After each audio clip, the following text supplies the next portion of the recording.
A A G G L L E E S. S. Eagles! Eagles! Say fly eagles fly. Fly, Eagles fly. Fly, Eagles fly.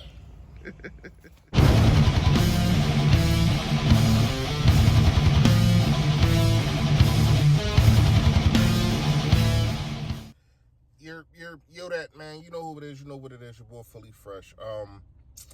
Ain't really time for none of the real fly talk. Y'all already know what to do. Please hit the sub button. Today is a sad day, man.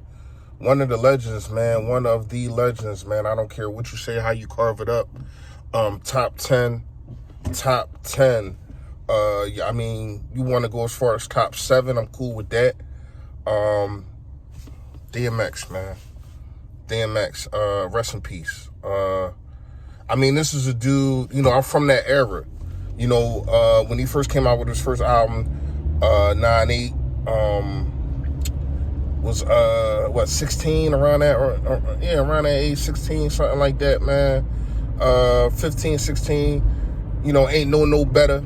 Man, running around thinking I knew everything, getting in trouble and all that, and he was one of the reasons why. I ain't gonna lie to you. I don't blame it on him, but you know what I mean. Listening to his music, man, and now that I'm older and I listen to his music, he had a lot of music that had stories and had when you listen to it deeper, man. He spoke to people. You know what I mean? It wasn't just he was up there barking, which everybody was doing. Hey, listen, if you from the age of 30, 29 to about 30, 39, and 9, 8, 9, 9, a little bit of 2000, you was barking. Don't try to act like you wasn't barking, man. Seriously. That's what he had people doing, man. To me, it was him and Jay-Z for that New York crown around that time after Biggie passed away. And drugs, man. What you call said it the best, man. Cocaine's a hell of a drug. And he couldn't fight that, you know what I mean? Then him getting more money and him getting more opportunities to be able to buy the things that would get him in trouble, whatever the case may be. It just wasn't good and it didn't pan out for him. But lyrically, man, dude had a pen, man. He had a crazy pen, and he knew how to express himself how he wanted. You know what I mean? And it didn't seem like nothing was fake with him. You know what I mean? Even the situation with him and his son and all that, everything seemed real. And I respect a real person, and I don't know him personally, but it seemed like it. You know what I mean? If he ain't real, he's a hell of an actor, and that's another thing that he did. He was acting. You know what I mean? I don't think he was that good of an actor, but it was cool. You know what I mean? It was definitely cool to see a guy like that come from the slums, man, and make it. You know what I mean? Why you think I grind so hard and I had my kids grind so hard? To come from the slums and make it like that, man, shout out to him. You know what I mean? But also rest in peace to him, man. We lost one, y'all. We lost one, man. Another one. You know what I mean? We done lost Nipsey, and it's crazy out this joint, man. So everybody, man, make sure, you know what I mean, whoever it is that you got a quarrel with, if it ain't that deep, you know what I mean, you make sure that you go holler at them, man, because you never know. You never know when it's time, man. When it's your number, man, that thing getting dialed. There ain't no call blocking. It ain't no I'ma just keep let it ring. No.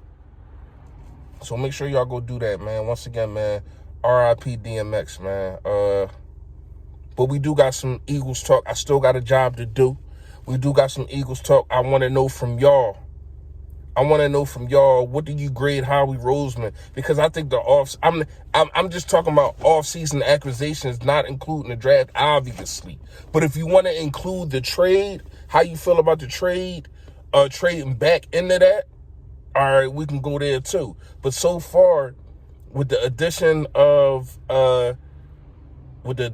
Harris and the linebacker, I can't remember the linebacker right now. Damn. But anyway, with the addition of them,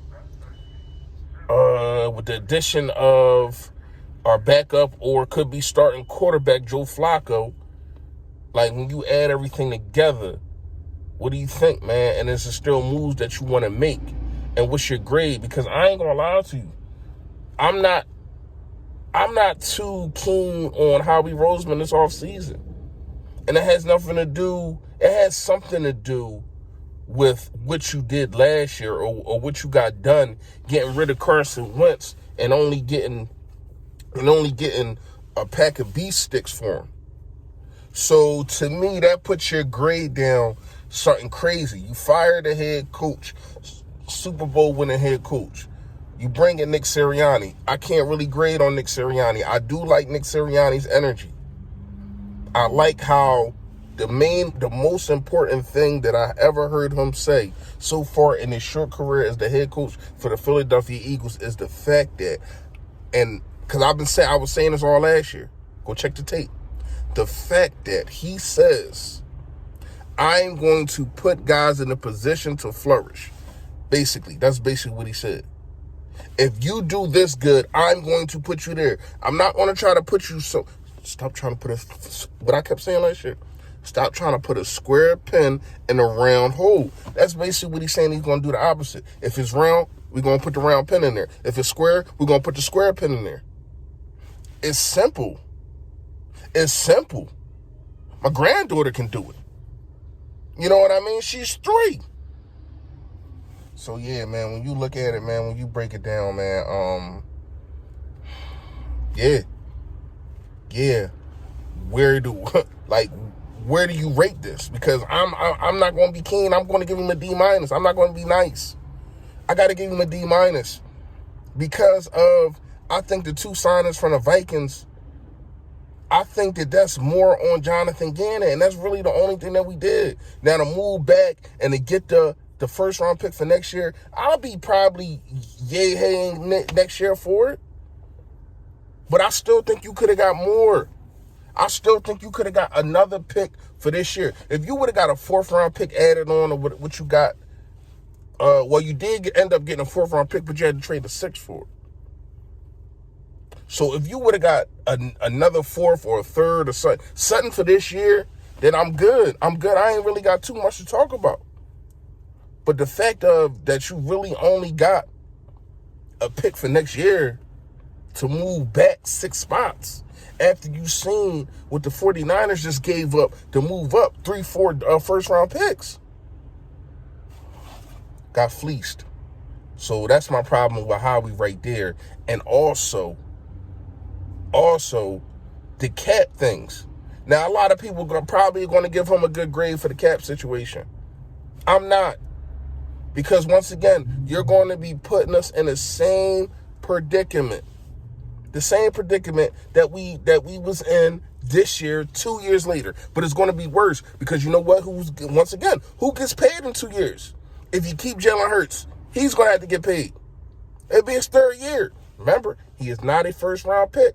There's no 5th-year option. So he would have to get paid. Miles Sanders is going to have to get paid. Dallas Goedert's going to have to get paid. It's going to be a couple other guys that's going to have a handout. It's going to be a couple other guys that's going to have a handout. And these other contracts, like a Brandon Graham, probably be gone. I get that. A Darius Slay might still be here. Elaine Johnson, who knows? A Barrett Brooks, who knows? Brandon Brooks, who knows? So you're going to have to pay up everything that you just reconstructed. Think about that, y'all. So in 2 years, we're going to be in cap hell again with guys, either we got to pay them or let them go. You going to let Miles Sanders and Dallas Goedert go? Think about that. This is why I'm giving them a D-. I didn't go all the way to F because I'm going to give you a little bit of the benefit of the doubt about the 2 guys that you just signed, Harris and the other guy. Seriously. Because I like the signings. But I think that's Jonathan Gannon, once again. Let me know what y'all think in the comments, man.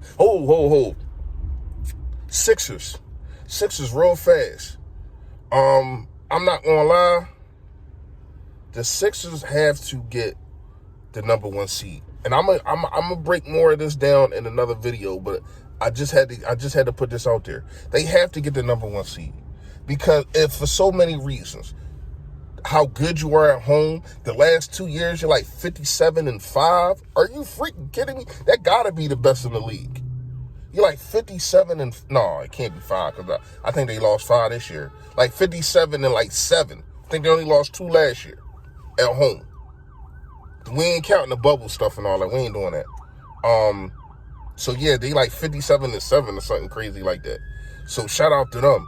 But not only do you need it because of that, because the crowd's going to gradually keep coming back, but you do not want to have to face the Bucks and face the Nets. So whoever's in the first spot don't gotta face each other. I mean, don't gotta face basically like the Nets. I mean, not the Nets, the Bucks, unless they fall off somewhere. So you want the better path, of course. I would rather face a Miami than face face the Bucks. Even though I think we would beat the Bucks, but it would just be a tougher out. You know what I mean? So you got to get that first seed, man. Got to keep grinding. Play Embiid. You know what I mean? Be smart. I understand you're probably going to sit him back-to-backs. He's probably not going to win an MVP. I think he missed too many games. But it seemed like everybody that's got MVP, not honors, but, you know, getting MVP votes or whatever the case may be, look like all of them is missing games. James Harden just went down. Kevin Durant, LeBron James. I mean, the list goes on and on. So every week is going to be a new candidate for MVP. Now they talking about Dame Lillard. I think their team like the 7th seed or something like that. But it is what it is, man. Let me know what y'all think in the comments. Y'all already know. Stay Philly, stay fresh, y'all. Yo, that. Stay Philly, stay fresh.